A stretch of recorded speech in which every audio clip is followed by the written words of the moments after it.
आगे बढ़ने से पहले आपको इसकी तकनीक के बारे में भी समझा देता हूं कि आखिर क्यों दुश्मन समझ नहीं पाता कि असली हथियार है या नकली।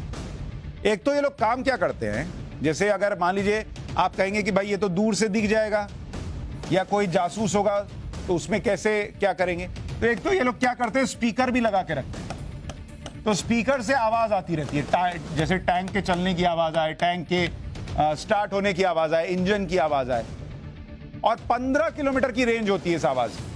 तो 15 किलोमीटर के दायरे में आपका कोई जासूस आकर देखेगा भी तो उसको 15 किलोमीटर से दूरबीन से देखेगा, तो दूरबीन से देखेगा तो आंख धोखा खाएगी, और उसके बाद कान से सुनेगा कि आवाज वैसे ही आ रही है जैसी टैंक है, तो कान धोखा खाएंगे, आंख कान धोखा खाएंगे तो दिल धोखा खाएगा, दिल बैठ जाएगा कि नहीं नहीं यहां तो नहीं लड़ सकते, फिर दिमाग धोखा खाएगा, जाके बोलेगा कि बॉस वहां तो गड़बड़ है, सब धोखा खाए वापस।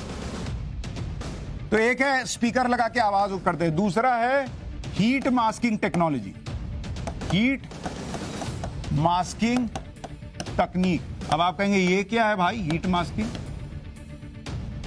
तो होता क्या है, जैसे आप टैंक खड़ा करते हैं, मान लीजिए रूस यूक्रेन युद्ध चल रहा है और यूक्रेन ने ठंड में टैंक खड़े किए, तो जो रडार होते हैं या ऊपर से फाइटर जेट गुजर रहा है, वो क्या करता है, वो ऐसे थोड़ी कोई फोटो खींच के फिर ऊपर मंगा के देखता है।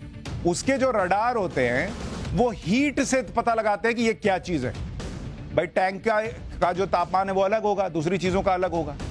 तो ये क्या करते हैं कि इसके ऊपर रबर है या कपड़ा है ये पता ना चले, इसके लिए हीट मास्किंग टेक्नोलॉजी का इस्तेमाल करते हैं। तो जो रडार जो है वो पकड़ नहीं पाता कि तापमान टैंक वाला है या रबर वाला है, क्योंकि नकली टैंक तो कपड़े और रबर से मिलकर तैयार होता है, असली टैंक लोहा और स्टील जैसे भारी मेटल से बनता है, दोनों के तापमान में बहुत अंतर होता है।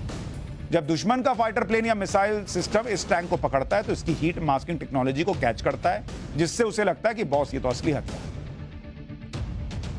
आपको जानकर हैरानी होगी कि दुनिया के कई देश इस तरह के नकली हथियार बनाते हैं और इस्तेमाल भी करते हैं, लेकिन इसकी जानकारी बहुत सीक्रेट होती है, किसी को बताया नहीं जाता है कि किसके पास कितने नकली हथियार। दूसरे विश्व युद्ध में भी इस तरह के नकली हथियार भारी संख्या में इस्तेमाल किए गए थे। उसकी तस्वीर भी देखिए, ये जब युद्ध खत्म हो गया तब जाके ये टैंक का ऊपर का हिस्सा उठा उठा के पटक दिए गुस्से। ये देखिए जीप पलट दी। अब वो जीप में क्या है, वो जीप हवा भरी हुई है, वो सामने वाला देख रहा कि अरे बाप रे इतनी गाड़ियां खड़ी हैं, इसमें कितने लोग हैं। ये देखिए टैंक का आगे का हिस्सा झूल रहा है। ये देखिए ये टैंक को जो है उसको उठा के फेंक दिया इन लोगों। ये हाथों से हवा भरे नकली हथियारों को गिराया जा रहा है। युद्ध के दौरान इन्हीं हथियारों को देखकर जर्मनी की हिम्मत टूट गई थी। 1944 में अमेरिका और ब्रिटेन ने जर्मनी के खिलाफ नकली हथियारों का इस्तेमाल किया था और यह बात करीब 50 साल बाद दुनिया के सामने आई। अमेरिका और ब्रिटेन ने इसलिए नहीं बताई ये बात कि ये उनकी रणनीति का हिस्सा था। जर्मनी इसलिए चुप रहा क्योंकि उसकी बेइज्जती होती कि भाई ये तो नकली हथियार से हार गए, तो वो भी चुप, ये भी चुप।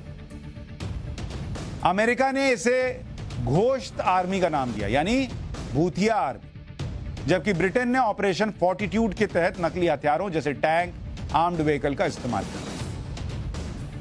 दूसरे विश्व युद्ध को खत्म हुए 77 साल हो चुके, लेकिन नकली हथियारों का यह फॉर्मूला आज भी हिट। यूक्रेन रूस के खिलाफ इसी तरह के नकली हथियार इस्तेमाल कर रहा है। रूस यूक्रेन युद्ध के दौरान यूक्रेन ने बड़ी संख्या में हिमार्स रॉकेट लॉन्चर का इस्तेमाल किया ताकि रूस की एयरफोर्स को चकमा दिया जा सके। ये देखिए, ये देख रहे हैं, ये नकली रॉकेट सिस्टम है। इस तरह के कहा जा रहा है कि नकली रॉकेट सिस्टम को खड़ा करके यूक्रेन माहौल बना रहा है।